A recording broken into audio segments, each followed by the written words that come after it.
Alors bonjour et bienvenue à La Vie Agricole. Comme nous vous avons habitué depuis le début de l'été, La Vie Agricole se promène à travers le Québec. Nous vous avons emmené un peu partout, à Montmagny, à Grosse-Île, dans la Beauce.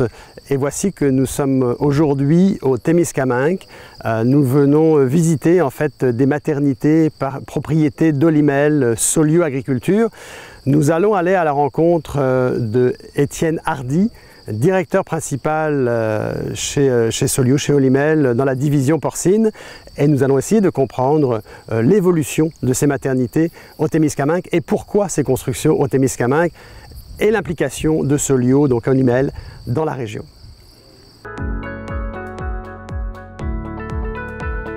Bien que le soleil soit déjà haut dans le ciel de Fugerville, l'équipe des fermes boréales était à pied d'œuvre tôt ce matin dans la maternité pour participer à un grand événement, la naissance de nouveaux porcelets. C'est au terme d'une gestation de 115 jours que les truies ont donné naissance à leurs petits. Elles ont été assistées par nos animaliers qui surveillent attentivement les mises bas et s'assurent que leurs porcelets auront toutes les chances de survivre en les plaçant de façon à ce qu'ils puissent prendre une première tétée de colostrum. La naissance de ces porcelets est l'aboutissement d'un projet unique et ambitieux qui a été lancé en 2014 par la Coop fédérée et Olymel. Implantées au cœur du Témiscamingue, les maternités collectives des fermes boréales ont été construites afin de fournir des porcelets en santé et assurer la pérennité des producteurs de porc du Québec. C'est une équipe passionnée qui prend soin de nos 2360 truies et 10 verras que compte la ferme. Les truies sont inséminées à 100%.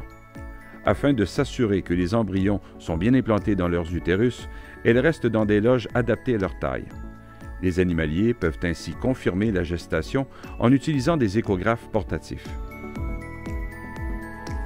Une fois cette étape critique franchie, les futures mamans passent la plus grande partie de leur gestation dans de grands enclos où elles vivent en groupe de 60.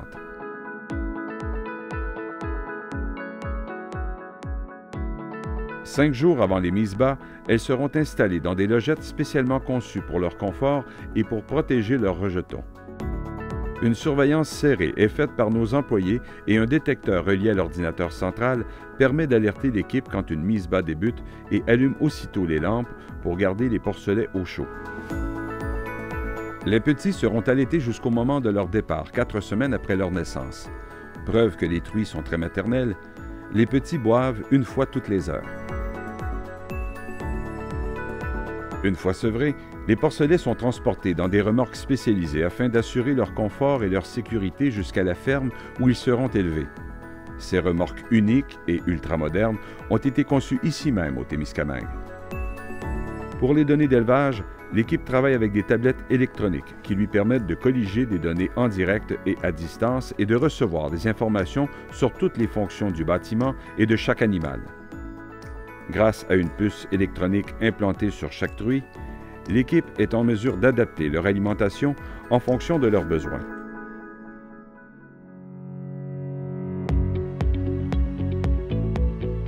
Chaque bâtiment respecte la norme BEA ou Bien-être animal qui seront exigées à partir de 2024 au Canada.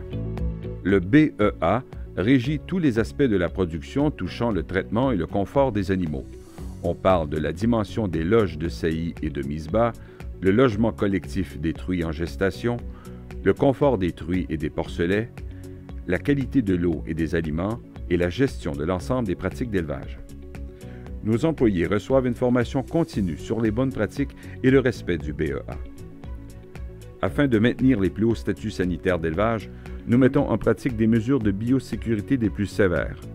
La douche est obligatoire pour entrer et sortir de notre maternité. En plus de ces dispositions, nos employés, nos fournisseurs ainsi que les visiteurs doivent porter des vêtements qui sont fournis par les fermes boréales et qui ne sortent jamais de nos installations. Les visites sont limitées au strict minimum pour réduire les risques de contamination des troupeaux, ce qui nous permet d'atteindre notre objectif d'utiliser un minimum d'antibiotiques.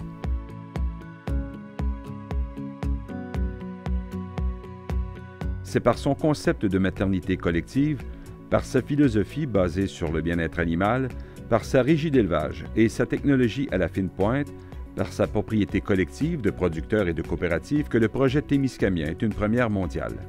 Ainsi, nous sommes heureux de remplir fièrement notre mission de nourrir ensemble le monde.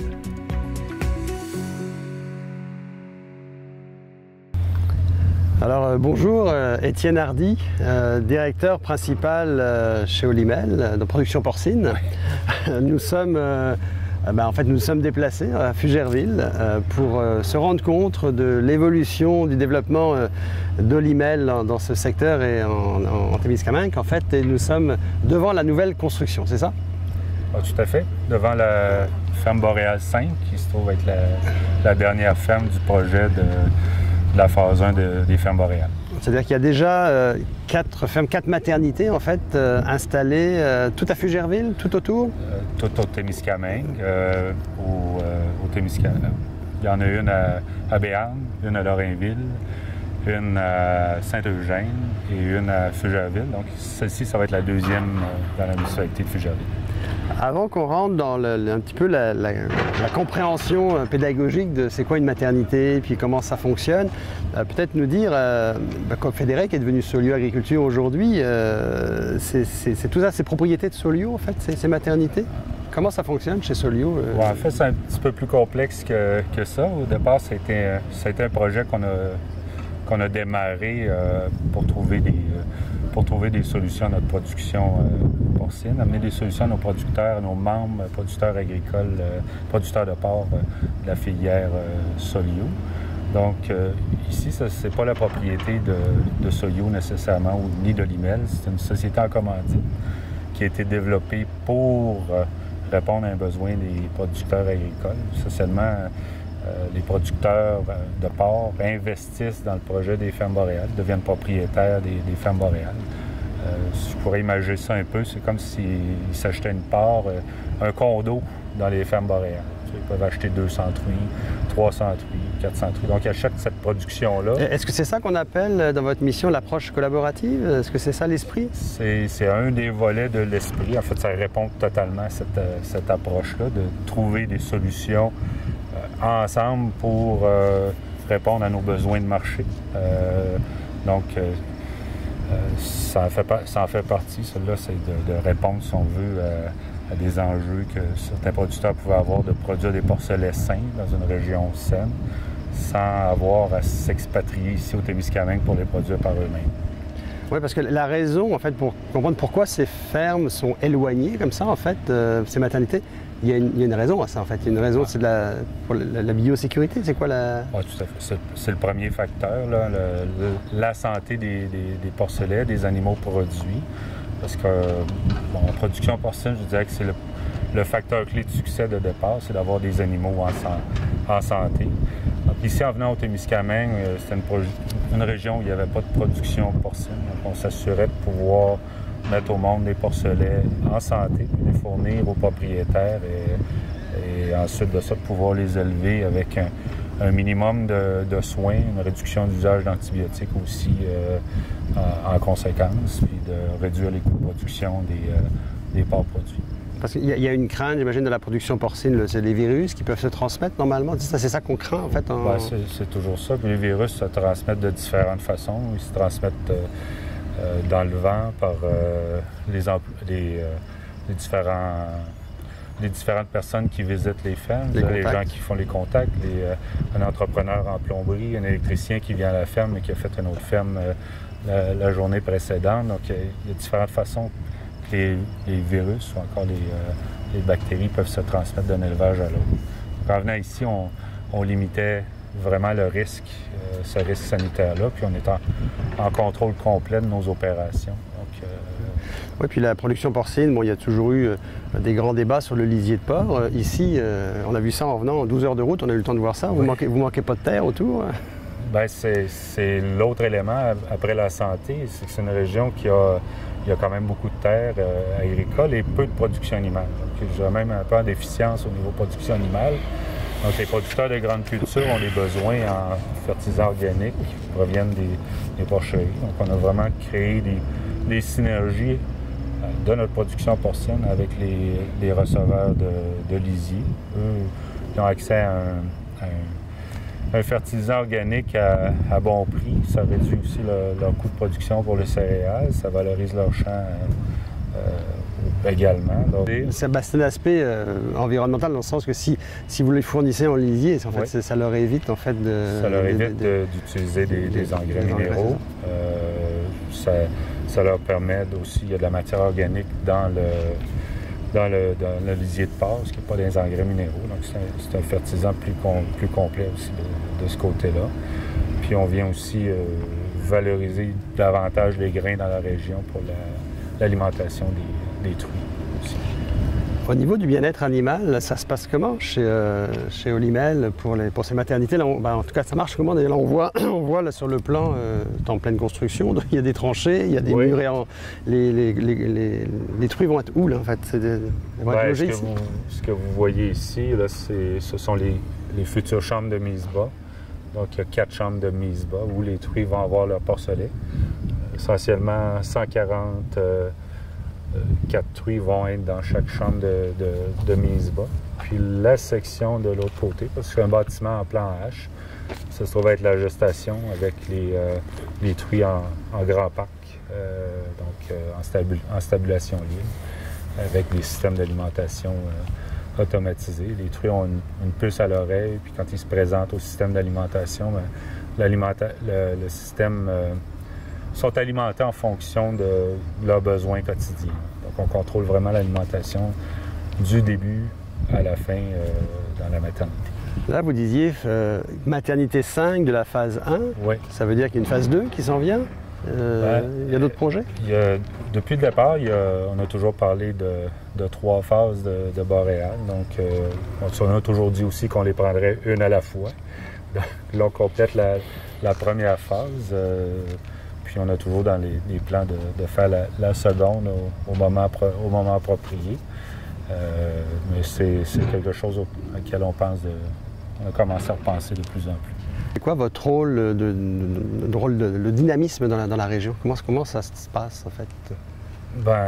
Depuis 6 ans qu'on vient ici, le rôle ou notre relation a évolué beaucoup depuis le départ. Je sais qu'on a été un moteur économique dans la région essentiellement pour le volet agricole, mais aussi le volet de construction. On fait affaire avec des entrepreneurs locaux, donc ça a un impact quand même assez important, un projet de 60 millions dans la région. Je vous ai parlé tout à l'heure du dynamisme qu'il y avait, de la relation avec les producteurs agricoles par rapport aux fertilisants. Donc ça, je pense que moi, j'ai senti depuis 6 ans qu'il y avait un dynamisme plus grand au niveau agricole, que les producteurs investissaient davantage en région, que ça développait un peu plus d'engouement de ce côté-là. Sinon, est-ce que vous pourriez dire que vous faites un peu partie des solutions du développement régional ou Oui, certainement. Je pense en partie, de par nos investissements, nos relations avec les différents entrepreneurs. Mais même, aussi, c'est une 60aine d'employés ici qu'on a dans la région. Ces gens-là mangent et consomment dans la région. Ça amène aussi au dynamisme local. Je disais, depuis le départ, on a toujours travaillé en étroite relation, collaboration avec les gens des municipalités puis du territoire. On a fait plusieurs consultations avant de présenter le projet. On a rencontré les différentes autorités locales, mais on est allé aussi plus loin que tout ça. Là. On continue en faisant aussi un comité de vigie avec les différentes municipalités. Donc là, c'est sûr qu'au cours des derniers mois, avec la pandémie, ça a été moins propice de les faire, mais on va recommencer un peu. On se réunit de façon périodique pour répondre aux différentes questions des municipalités, leur dire où est-ce qu'on est rendu avec le projet, qu'est-ce qu'on fait. Des fois, eux entendent parler des choses sur le projet aussi, on répond à leurs questions, puis c'est assez intéressant de garder cette connexion-là avec les municipalités, parce que ça nous permet d'avoir le pouls de la population, comment avance le projet, comment il est perçu également là, D'avoir une bonne communication et concertation. Voilà. Vous avez parlé tout à l'heure des employés, une soixantaine d'employés, ça c'est par site de maternité ou c'est pour l'ensemble des maternités?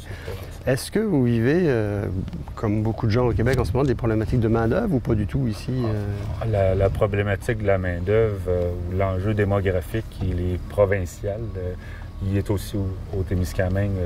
Est-ce qu'il s'est amplifié avec la pandémie ou pas spécifiquement ici? Je ne pourrais pas dire qu'il s'est amplifié avec la pandémie. Il demeurait le même, mais au départ, on a vraiment travaillé avec de la main-d'œuvre locale le plus possible. Mais à un certain moment, on est arrivé à la conclusion qu'il fallait faire comme la majorité des entrepreneurs, les producteurs agricoles. Donc, on travaille maintenant beaucoup avec les travailleurs étrangers. Donc, qui constituent une bonne portion de nos travailleurs maintenant ici au Témiscamingue. Puis, qu'est-ce qui différencie la production porcine des autres productions? Bon, on sait que la production bovine a certaines difficultés actuellement. Il y a moins de têtes bovines qu'il y a une quinzaine d'années. On sait que la production laitière est une production qui va plutôt bien parce qu'il y a des soutiens particuliers par le biais de la gestion de l'offre ou autre. Comment ça se passe, la production porcine versus les autres filières, en fait? La grande différence du marché du porc versus ces productions-là, c'est qu'on est sur un marché mondial. Beaucoup d'exportation. On exporte peut-être 70 % de notre production. Donc, ce qui est notre gros enjeu, c'est d'être compétitif dans les marchés internationaux pour être en mesure de faire de l'exportation. Donc, ça, c'est la principale différence avec les systèmes sous la gestion de l'offre.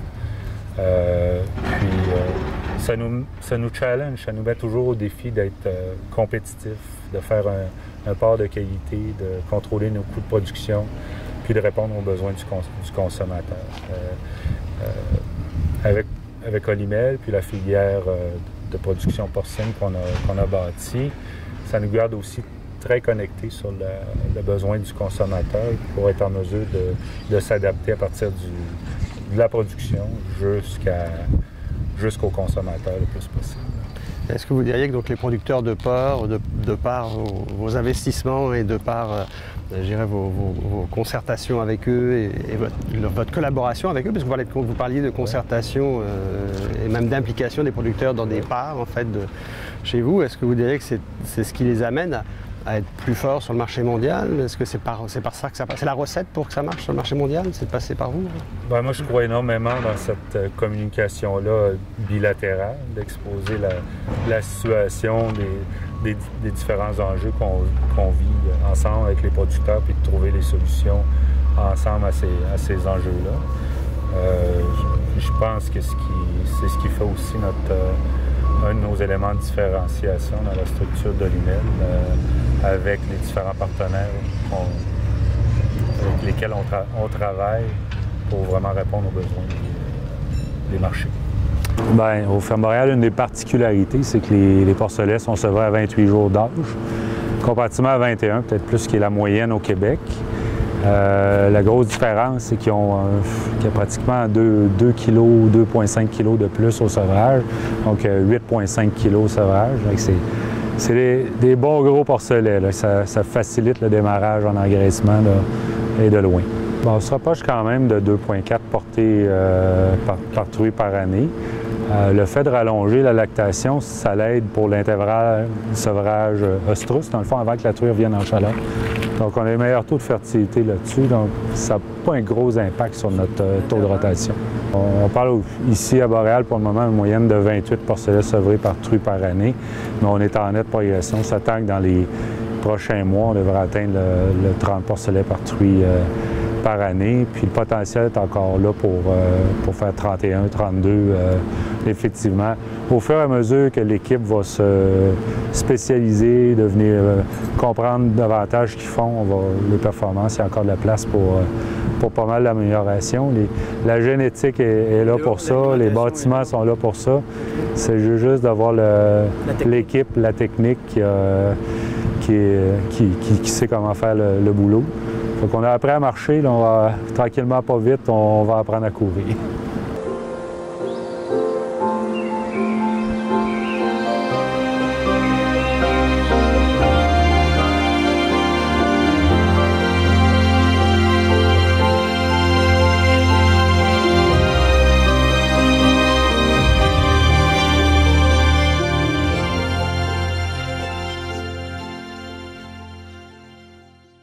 Alors voilà, nous sommes à la fin de cette quotidienne au Témiscamingue. Nous avons rencontré Étienne Hardy qui nous a expliqué le fonctionnement des maternités, l'implication de Olimel, de Solu Agriculture au sein de cette région. Nous profitons de notre passage dans la région pour continuer notre chemin. Nous avons fait quand même 12 heures de route pour venir rencontrer Étienne Hardy sur le site même. Et nous allons continuer notre route pour vous emmener maintenant vers l'Abitibi. Rendez-vous à la ferme Bordelot dans les prochains jours avec les producteurs de bœuf. Et nous allons aborder d'autres sujets qui intéressent également la grande région de l'Abitibi-Témiscamingue. Merci de suivre la vie agricole sur le terrain.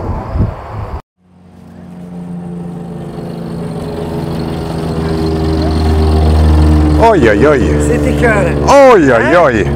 Puis le résultat, ça a quand même été impressionnant. Ça pousse assez vite. On le voit quasiment pousser à vue d'œil. Il m'avait promis 5 tonnes de matière sèche à l'hectare, puis on l'a fait à la première coupe.